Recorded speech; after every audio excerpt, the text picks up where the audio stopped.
Assalamu alaikum chers amis. Nous y voilà encore pour une autre séance de formation. Donc on va continuer Inch'Allah à partir de là où on s'était arrêté. Donc on s'était arrêté au niveau de la partie donc presse-papier. Cette fois-ci on va aller sur la partie police. Donc cette partie elle regorge pas mal d'options qui sont là, un peu ici.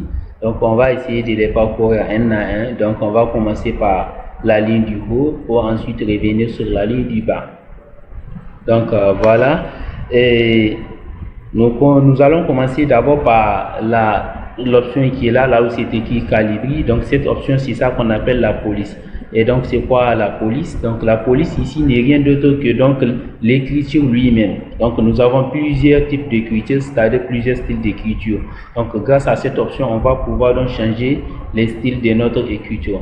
Mais attention, cette partie de la police là, la plupart des options qui sont là, que nous allons exécuter, nécessitent la sélection. Donc il va falloir qu'on sélectionne une écriture pour pouvoir donc appliquer une option. Cette fois-ci, c'est sur le style d'écriture. Donc pour le style d'écriture, cette fois-ci, il va falloir d'abord sélectionner le contenu de notre document en entier. La fois passée, nous avons utilisé la combinaison CTRL+A pour pouvoir sélectionner notre texte. Donc voilà. Donc nous venons donc de sélectionner notre texte. Et maintenant, on va essayer d'appliquer une police pour ces textes-là. Quand je clique ici, nous allons donc, nous avons les polices qui sont là. Au fur et à mesure que vous survolez donc la police, vous allez voir automatiquement que l'écriture aussi va prendre forme. Donc il va se conformer à la police que nous avons choisie pour lui. Donc je passe un à un. Voilà, algérien. Je passe en Arial simple. Je passe en Arial black. Ainsi de suite, ainsi de suite. En temps des fils aussi, il y a plusieurs polices qui sont là en bas. Donc les polices sont classées par ordre alphabétique. Ça va de A jusqu'à Y. Donc il n'y a pas de police qui commence par Z. Et voilà. Donc au fur et à mesure que l'on parcourt notre document, nous avons les différents types de polices qu'il y a possible. Donc jusqu'à Y. Mais attention. Pour la police, donc administrativement parlant, donc nous avons des polices spécifiques qu'on utilise dans la saisie. Donc le plus souvent, on utilise donc la police terminus romaine qui est là. Et ensuite, la deuxième police qu'on utilise, c'est Arial simple. Ils sont là. Donc voilà les plus souvent les différentes polices que l'on utilise dans l'administration. Ensuite, nous allons passer donc à l'option qui est suivante. C'est ça qu'on appelle donc la taille de la police. Comme je vous l'avais dit déjà. Donc la police c'est l'écriture. Quand on dit la taille de la police, ça sera donc la taille de l'écriture.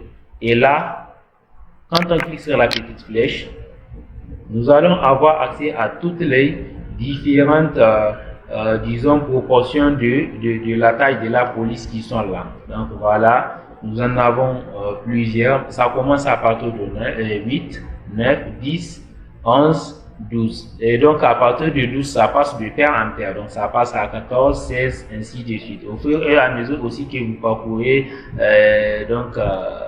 disons la taille de la police, donc vous allez voir progressivement ça peut diminuer tout comme ça peut augmenter en fonction du numéro que vous avez choisi de la taille. Mais toujours j'évoque la question, donc quand il s'agit d'une administration, donc il y a donc une police spécifique pour les écritures. Donc c'est pourquoi donc administrativement on choisit la police 12. Donc voilà, j'ai choisi la police 12. Donc pour ce qui est du contenu administratif, donc ils utilisent toujours la police 12. Mais attention, pour ceux qui font les rapports de stage, ils peuvent utiliser donc la police 14 au niveau des titres et des sous-titres. Mais pour ce qui est du contenu du document, le reste du contenu, donc ils devront utiliser donc la police disons la taille 12.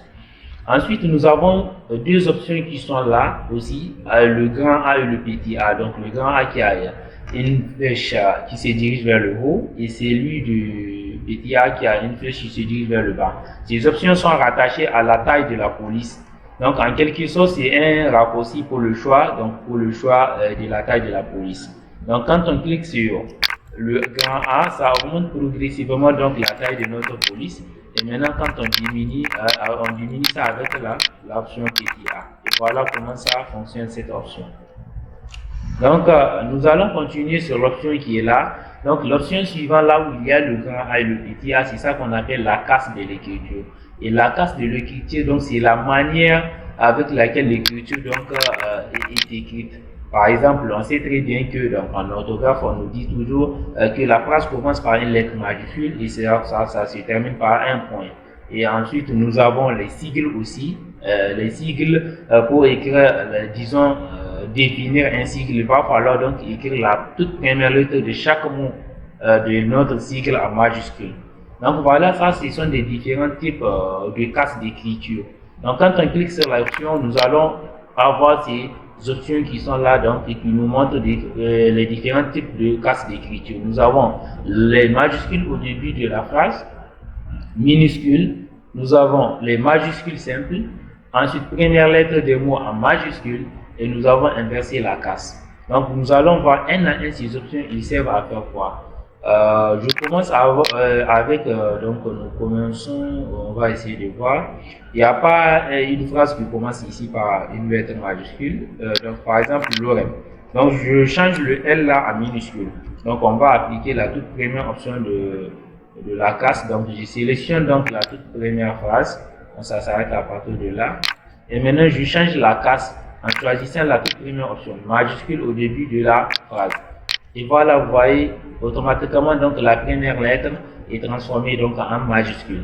Ensuite, la deuxième option, c'est de transformer donc notre écriture en minuscule. Par exemple, choisissons par exemple tout ce qui est là, ici, dans ce paragraphe. Donc, vous allez voir, au début de chaque lettre, nous avons donc les lettres majuscules. Par exemple, au début de chaque phrase, nous avons ça. D en majuscule, E en majuscule. Nous avons encore S en majuscule. Quand je transforme ça en minuscule, tout va être transformé en minuscule. Et voilà. Donc, tout le paragraphe va être écrit donc en lettres minuscules. Donc, voilà comment on utilise cette option. C'est très important de fois quand on nous demande donc de transformer, disons, des phrases ou bien des paragraphes en minuscules. La troisième option, c'est de transformer donc notre texte en majuscule. Il se pourrait par exemple qu'on écrit ou bien on donne un titre à ce petit paragraphe, par exemple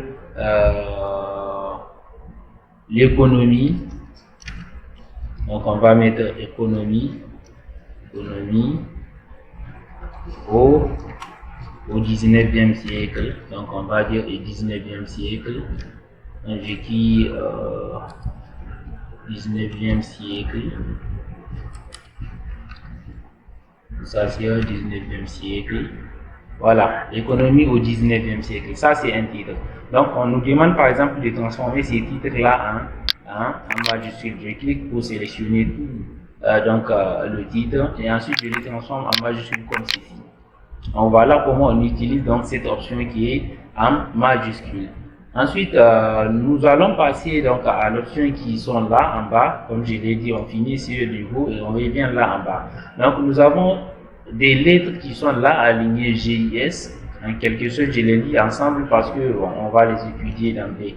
Donc nous avons le G qui veut dire le gras, donc c'est-à-dire augmenter l'intensité ou bien disons l'intensité de la couleur de notre écriture. Si la couleur est en noir, donc ça devient beaucoup plus noir. Si c'est en rouge, donc ça va devenir encore beaucoup plus rouge. Donc ça va augmenter l'intensité de la couleur. Ensuite, nous avons donc l'option I. Quant à elle, permet donc de transformer notre texte donc en italique. Donc en quelque sorte, comme le I il est, donc il est un peu penché, donc l'écriture aussi sera un peu penchée. Donc c'est ça, mettre ça en italique. Ensuite, nous avons le S avec un trait en bas qui représente le soulignement, donc qui veut dire souligner le texte sélectionné. Donc on va appliquer ça un à un tout de suite. En commençant par G, donc on met ça en gras du trait. Et voilà, vous voyez, ça a augmenté un peu l'intensité. Et maintenant, je souligne aussi, je mets le titre toujours en italique. Et voilà, l'écriture, il est un peu penché. Et cette fois-ci, donc nous avons le S qui veut dire souligner. Toutes ces trois options-là possèdent chacune des combinaisons, disons, nous permettant de faire cela. Donc, je fais donc des CTRL Z pour faire des retours en arrière. Donc, je suis revenu ici. Donc, pour le G, la combinaison, ça sera donc CTRL plus G. Ensuite, pour l'italique, la combinaison sera CTRL plus I. Et attention, donc il faut prêter attention pour le S. On sait très bien que pour enregistrer notre document, nous avons la combinaison CTRL plus S. Cela veut dire que quand nous utilisons la combinaison CTRL plus S, ça ne sera pas donc souligner notre texte, mais ça sera plutôt CTRL plus I pour pouvoir souligner notre texte. Donc la combinaison pour le soulignement, ça sera donc CTRL plus I. Voilà, on passe à l'option suivante. Nous avons là un ABC barré. ABC barré, tout simplement, comme vous le voyez, il y a 3 lettres qui sont barrées. Cela veut dire tout simplement débarrer notre écriture. Ça, c'est important, par exemple, dans une promotion. Donc, si on nous demande, disons, de faire une promotion, je reviens en bas là. Je défile avec la barre de défilement. Et voilà. Donc, arrivé à là, on nous demande de faire une promotion par exemple. Donc, pour une promotion, j'écris par exemple promotion.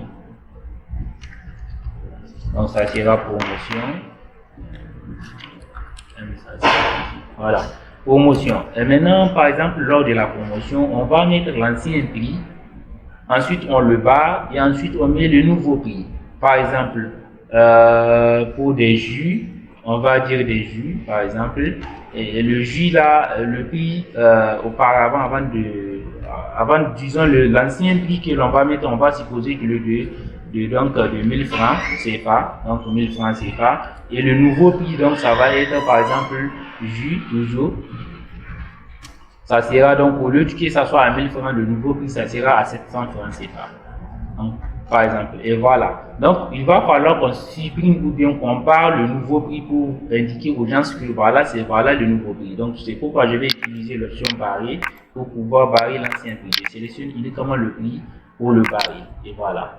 Je clique sur l'option et vous allez voir automatiquement, donc le prix va être barré. Des fois même, on met la couleur, donc rouge. Pour le moment, on n'est pas arrivé sur l'option de la couleur. Donc, on va arriver là. Donc, nous continuons sur ces deux options-là. Nous avons un X en indice et un X en puissance. Tout simplement, comme leur nom indique, donc ça permet tout simplement de mettre notre texte soit en indice, soit en puissance, par exemple. Donc, pour écrire, je vais prendre quelques exemples de formules chimiques. Par exemple, la formule la plus reconnue par tous, donc ça sera la formule H2O. Donc, la formule H2O. Pour appliquer cela, donc pour utiliser le X et le 2 en indice, je écris H. Ensuite, pour le 2, on vient là directement sur le X, on l'active, on écrit le 2 et ensuite on le désactive encore. Ensuite, on écrit le O. Ça, c'est une méthode. Ensuite, la deuxième méthode, vous pouvez écrire H2O comme ça. Et maintenant, après, vous revenez pour sélectionner le 2, comme ceci. Et maintenant, je clique sur le X. Dans tous les cas, les deux méthodes, ça marche. Donc, soit on active lorsqu'on va mettre la lettre, ou bien si on veut mettre en indice, on active le X en indice, ensuite on applique cela, et on touche la lettre que l'on veut mettre en indice, ou bien le chiffre, et après, on désactive pour continuer. Sinon, le contraire est aussi possible. Donc, d'écrire tout ça, tout ce qu'on veut écrire, c'est-à-dire, on écrit ça tel qu'ils sont, et après, on se sélectionne pour ce qu'on veut mettre en indice pour le mettre après. Ensuite, pour l'autre formule, pour le X au carré, donc je reviens, j'utilise par exemple la formule là, donc disons, prenons le cas de A plus B à la puissance 3, par exemple. Donc pour écrire ça, j'écris ça, donc ça sera donc A plus B, A plus B, pardon, ça sera plus B là. Donc A plus B. Pour la puissance, donc on vient, on active comme le X en indice et on écrit au cube et on écrit le 3. Donc cette méthode ça marche, tout comme vous pouvez revenir en bas, donc je désactive ça et maintenant j'écris ça de cette manière, donc A plus, donc A plus B, et maintenant cette fois-ci j'écris le 3 tel qu'il est et après donc je reviens un peu pour le mettre en puissance, je le sélectionne et je clique là et il devient donc il devient en puissance. Donc voilà pour ces options là. Ensuite là c'est cette option qu'on appelle donc les effets des textes. Donc ça nous permet tout simplement de mettre un peu de couleur, disons pour les textes. Prenons par exemple le cas du titre. Donc ce sont des effets des textes, ok. Je fais comme ça. Voilà, je reviens au début. Je sélectionne ça pour appliquer un effet particulier. Nous avons donc des effets de reflet. Ensuite, nous avons ce genre d'effet. Voilà. Donc, comment on applique cette option. Nous passons à l'option suivante. Donc, l'option AB avec une couleur verte jaune en bas, en dessous. Donc, c'est ça qu'on appelle la couleur de surbrillance. Le plus souvent, on utilise cette option pour faire sortir clairement donc les textes ou bien les passages du texte très importants. Donc, par exemple, pour ceux qui font des cours magistrales et que les documents sont numériques, donc on utilise cette option pour faire les résumés de notre document. Par exemple, pour l'utiliser aussi, on l'utilise de deux façons. Et c'est pour que d'abord vous activez ça pour passer, sélectionner ou bien souligner ou bien disons mettre en surbrillance chaque mot ou bien chaque passage important. Par exemple, je dis Maurice. Donc, je dis que Maurice est important. Et voilà, automatiquement, ça s'applique. Je passe à, par exemple, Belantesque. Donc, je dis que ça, c'est important. Donc, je les sélectionne. Ainsi de suite, on sélectionne les mots importants et automatiquement, ils se mettent en surbrillance. Sinon, vous pouvez utiliser donc l'autre méthode. Il faut d'abord sélectionner le mot que l'on veut mettre donc en surbrillance et ensuite on clique sur ça et ça se met en surbrillance. Je pense bien que cette méthode est un peu plus difficile à utiliser parce que l'activer et passer souligner les mots ou bien disons sélectionner les mots qui sont importants, ça sera plus simple et facile à faire. Donc, vous voyez par défaut la couleur elle est en jaune. Donc, on peut toutefois changer la couleur en fonction de ce que vous voulez donc mettre en surbrillance. Donc, on vient ici pour changer la couleur. On clique sur la petite flèche et voilà les différentes couleurs possibles qu'il y a. Il y a aussi l'option qui est écrit ici, qui est écrit bouquin. Donc, par exemple, si je mets là, on a mis ça en surbrillance et que c'est après que j'avais remarqué que ça, c'est pas si important que ça. Donc, je reviens ici et je mets aucune couleur. Et automatiquement, ça fait disparaître donc la couleur de surbrillance que nous avons mis. Ensuite, l'option suivante, donc, c'est celle-là, donc, qui veut dire la couleur de la police. Donc, la couleur de la police, comme je vous avais dit, donc, la police, c'est en quelque sorte le texte. Donc, ça là revient à dire donc la couleur du texte. Tout simplement, on sélectionne les textes que l'on veut mettre en couleur. On clique. Là, par défaut, nous avons une couleur rouge. Dès que je clique, donc ça va être une couleur rouge. Mais toutefois, comme je vous l'avais dit, donc on peut changer des couleurs. On clique sur la petite flèche ici. Et voilà différents types de couleurs possibles qu'il y a. Donc, vous pouvez choisir la couleur que vous voulez. Par exemple, pour ça, j'ai choisi orange. Maintenant, avant de sélectionner ici, je change de couleur. Je choisis bleu. Et maintenant, je sélectionne ici pour mettre ça en bleu, par exemple. Voilà. Et facile. Donc, pour ce texte, par exemple, je vais le mettre je vais mettre ce texte dans, disons, je vais le mettre en jaune. Et voilà, en quelque sorte, comment utiliser la couleur de la police. Au fait, j'ai oublié cette option-là qui permet d'effacer donc les effets. Par exemple, là, j'ai utilisé pas mal, j'ai souligné, mettre en gras, ainsi de suite. Donc, j'annule le fait avec cette option. Et vous voyez directement l'écriture est revenue à son état initial. Donc, grâce à cette option, donc, on peut donc effacer les effets. Donc, effacer les effets que l'on a appliqués. Et voilà, merci beaucoup. Nous avons pu épuiser donc cette partie de la police. Et merci beaucoup. À la séance prochaine, s'il vous plaît.